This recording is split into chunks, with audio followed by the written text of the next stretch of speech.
सफ़ाई सुथराई जो कहिड़ो निज़ाम बहितर तव्हांखे लॻे थो पियो? न हे त बिल्कुलु ख़राबु आहे। इन जे करे जो जेके कंस्ट्रक्शन जो कमु थियो न थोरो घणो मरमर जो गंद जा हे ढेर लॻा पिया आहिनि, उहो खणाए कोन विया आहिनि। एजुकेशन वर्क्स वारा बि को ध्यानु नथा ॾियनि, EDO वारा बि को ध्यानु नथा ॾियनि। वक़्तनि फ़क़्तनि हुनजी या पंहिंजो अचणु थिए थो हिते, मां चई चई बीठी आहियां तॾहिं बि कुझु नथो थिए। हिन मां बीमारी फैलजण जो ख़तरो आहे। ठीकु आहे।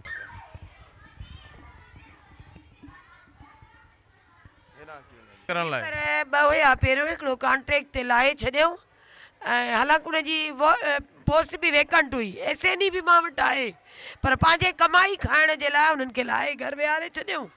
हिकिड़ा त ॿ मां वटि अहिड़ा आहिनि, हिकु ताइफ़ अली लोहर हिन वक़्तु बि विदाउट पे कमु थो करे, ॿियनि जा EDO ऑर्डर कढे थो, उन कम वारनि माण्हुनि जो ऑर्डर नथो कढे, छाकाणि जो उतां ॿिया लखे रुपया मिलंदा उन्हनि खे, सीटियूं विकामिजनि थियूं, रोज़गार वारनि खे बेरोज़गार कयो वियो आहे। गुलबहार आहे, उहो फोती कोटा ते हुनजो फादर हिते इहो पियान हुयो, उहो बि बिना पघार हेपाटाइटिस C जो मरीज़ थी वियो आहे। तॾहिं बि EDO खे लिखी लिखी बीठाऊं त बाबा DCO ॾे मां पाण वई आहियां उन्हनि ॿिन्ही जे लाइ, त हिन खे हिते रखाए, बिना पघार जे कमु कनि था, केरु कंदो? स्कूल जो हाल तमामु ख़राबु थी वियो आहे, पैसनि कमाइण में हर को लॻो पियो आहे। ठीकु आहे दी। अञा दीवार भी किथे किथे नंढियूं आहिनि, तव्हां इन दीवार कहिड़े पासे जूं स्कूल जूं दीवारूं नंढियूं आहिनि जंहिंमें ख़ुदशा आहिनि?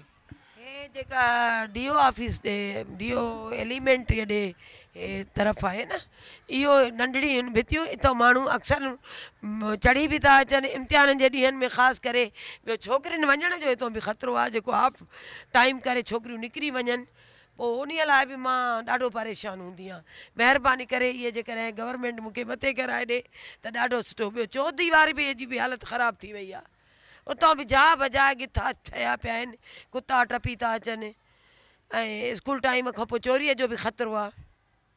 बि ॾिसी आयासीं त गंद किचिरो ॾाढो आहे ऐं हिते त गंद किचिरो हद खां वधीक पियो आहे। कॾहिं तव्हां कंहिंखे चयो आहे? हर दफ़े सां ॾिसी था वञनि, विज़िट था करे वञनि, EDO थो अचे, एजुकेशन वर्क्स वारा था अचनि, जेके कमु था हलाइनि उहे ई ड्राए करे विया आहिनि हिते गंद जा खोड़ छॾे। एजुकेशन वर्क्स अशोक साहब खे चयो आहे मूंखे खणाए ॾियो, चई हफ़्ते में खॼी वेंदो गंद, पर अञा ताईं कोन खॼियो आहे। इन करे ॿारनि जे बीमार थियण जो ख़तरो आहे, मलेरिया डेंगी वायरस जो ख़तरो वधी वियो आहे, पाणीअ जो इंतज़ाम सही न आहे, भितियुनि में गिथा थी विया आहिनि, चौधी वारी सही न आहे, हालांकि ॾाढो तारीख़ी स्कूल आहे। अॻिलियूं बिल्डिंगियूं सलामत आहिनि, हाणे वारियुनि खे त कुझु बि न थियो आहे।